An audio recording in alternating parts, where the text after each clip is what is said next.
Hello, everyone. My name is Nariman Baltabayev. I'm third year student in two foreign languages specialty in Suleiman Demirel University. So, welcome to my research presentation about the comparison of the effectiveness of online and traditional learning systems based on student performance in TFL specialty. Here you can see the table of contents. Now let's start with the introduction and problem statement. So, um, In 2020, because of the COVID-19 pandemic, a lot of educational institutions have shifted to the online learning. And uh, we can see that it becomes very popular nowadays, online learning, and we need to critically assess it and compare it with the traditional learning. Like how effective is online learning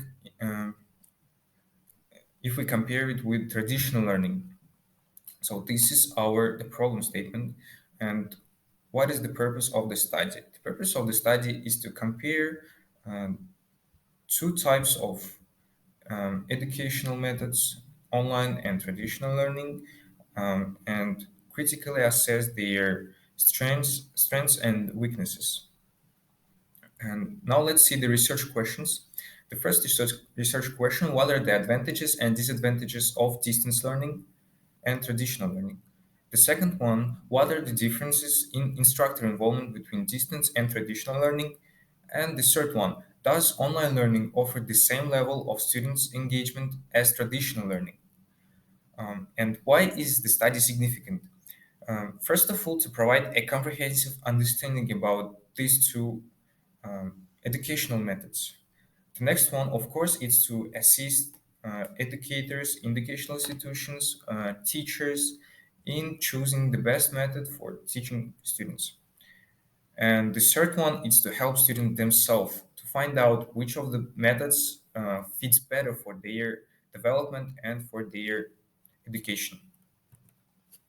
Now let's start our literature review part. Um, so the first study were conducted in 2022, and results showed that uh, the performance of university students has been better with online learning rather than traditional learning. And the second one, the research conducted by Felicia Jefferson and Jasmine Paul in 2020 in 2019, results show that there is no significant difference between these two types of method, educational method.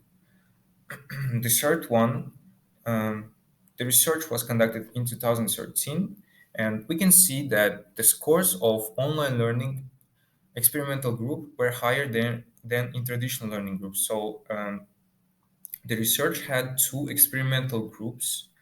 Um, these groups were studying 2 months. One group by studying via online learning, and the second group via traditional learning. And we can see that the scores of online learning were higher than in traditional learning group. And the fourth research um, was conducted by Khalid Hamdan and Abid Amori in 2020. And online learning has a huge impact on academic performance, and students achieve as it can benefit in many ways for students. Online learning can benefit for many ways, like in increasing and maximizing their independence and participation in the classroom.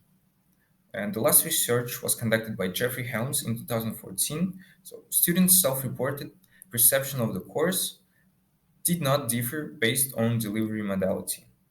All right. So here we can see that most of the studies show that online learning has better impact than better effectiveness than traditional learning. But we should consider those facts that these studies were conducted in different countries with different cultural background, uh, in also with different specialties. So there are many details, and uh, my results can be different from these studies. Now let's see the conceptual framework. So we have independent variable and dependent variable. As independent variable, we have distance learning and traditional learning. And as dependent variable, we have students' performance. So um, distance learning and traditional learning, we can see that it affects on students' performance, on students' GPA, on students' level of engagement. So that's why the students' performance is dependent variable. Now let's talk about the methodology part. The research design. Um, for this research, together the information was chosen mixed method because it consists of qualitative and quantitative data gathering. And as a participants, it was two foreign languages third year students and teachers of the specialties of the specialty. I'm sorry, because of two reasons. The first reason is that in one university there are many faculties, there are many specialties, so not so our answers should be more detailed and should not be generalized. If we take like the whole university, all faculties, um, our results will be very generalized and not so detailed. And the next one about participants, um, the reason is that those participants, third year students, they are experienced online learning and offline learning. They have studied in online learning during the first course because of the COVID-19, and now they are studying offline from second course till now. Participants were invited through the social media like Instagram, Telegram, and WhatsApp. So here you can see our instruments. Its survey and interviews were used in data collection.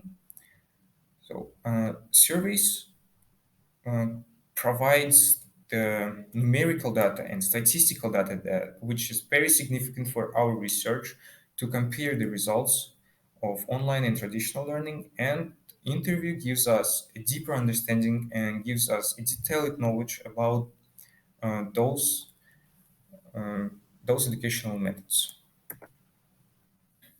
Ethical considerations. Um, all participants were informed about um, the purpose of the study, and also they were informed that they can stop participating in our study at any time. They can stop giving interview at any time, and also all interviews and recording collected data were anonymous. We didn't ask students or teachers' names, so um, the names of the participants were not disclosed. And all participants were over 18 years of age, or otherwise their parents gave their consent for their children. Now, let's see the research results. Here we can see two tables. The first table about average GPA and average GPA in online and offline learning, and the next table is about the percentage of students' preferences of method. It's offline and online also. So here we can see that in offline education, average students' GPA it's 3.04, and in online it's 3.62. So here we can see the significant difference between these two average GPAs, and because of these results, I thought that many students will prefer the online learning because of the higher GPA. But in the other hand, the percentage of student preferences in offline learning were 72.2%, and for online learning it was 27%. So students think that offline learning is more effective than online. And also, here you can see some questions that were conducted in the online survey. The first one is how do you feel overall about the distance education? And mostly students answered that it was average and it was good. But if we see how effective was distance learning or online learning for students, we can see that it was not so effective. Like 44% said that it's moderately effective, and 33% said that it's slightly effective. The next one, there also can be um, various distractions, like various things that distract students from studying in online education. So it's like responsibilities and distractions at home, like TV, chatting, maybe children at home, family members, and at home or place of residence, how many responsibilities did they have during online learning? So most of them, 61% of students said that they had a moderate amount of responsibilities, but still they had time for online learning. But 22.2% of students said that they had many responsibilities and they hadn't any time left for online learning. And also here we can see that 44.4% of students say that they were distracted with various activities at home, like TV, chatting, family members, maybe children, and also about the level of instructor engagement or teacher engagement while studying online. It was not so helpful. We can see that 33.3 said that percent of students said that it was slightly helpful. Okay, let's go to the discussion part. Um, Research question number one: what are the advantages and disadvantages of distance and traditional learning? So, advantages of online learning, of traditional learning, of offline learning, is that it offers more engagement and interaction with teachers and students. Also, um, students can take a fast feedback from the teacher after the lecture, or after the seminar, or maybe during the lecture. And also, it's better opportunities for practical experience. Disadvantages of traditional learning: it's limited time and location flexibility. And the next one is the part of students say that they are uncomfortable with online learning, with offline learning. I'm sorry, um, because some of them um, are an introverts students, so it's hard for them to interact with teacher during the lecture where there are many students sitting in one classroom. So it's hard for them to communicate, to give answer, to interact with teachers and students. Now let's see the advantages of online learning. So online learning offers mobility for time and location. So students don't spend time for the way to university. And also many students said that it's developed self-studying, and they can combine it with work. So while studying, they are also can work. The next one is disadvantages of online learning. It's the absence of peer and teacher interaction, difficulties with focusing at home because of some distractions like TV, family members, and technological issues like lack of internet connection and old devices, laptops or smartphones.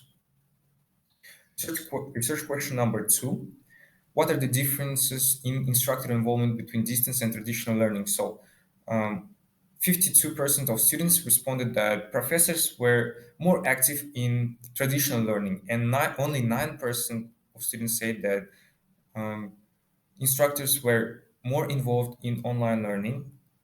But 39% of students think that teachers were equally involved into educational methods. So, but we know because of these answers, we can say that during the offline education, teachers are more accessible and they are more involved in learning and provide more feedback rather than online learning when teachers have a lot of messages, a lot of emails, so it's hard for them to answer for all students. That's why the feedback and the interaction with students and teacher, it's the lack, like there are a lack of interaction in online learning. And research question number two, does online learning offer the same level of students' engagement as traditional learning? So traditional learning is more suitable, that is during classes at the university, they're more involved in their studies. So university has a more appropriate atmosphere for studying because um, like when you come to university, you students understand their objectives, their goals, that the main goal is to study, but at home, while online learning, um, they like can be distracted from some things, and the atmosphere of home is not appropriate for studying. Okay, and now let's go to the conclusion part. So we understood that both methods, we find out that their advantages and disadvantages, their strengths and weaknesses of online and traditional learning. Like we understood that online learning, it's more flexible, like in time and location, but traditional learning provides more opportunities to face interaction, and most of the students responded that offline learning is more effective, even if their GPA was higher during the online learning. They still prefer offline learning as effective way to study. So thank you for listening. Here my references.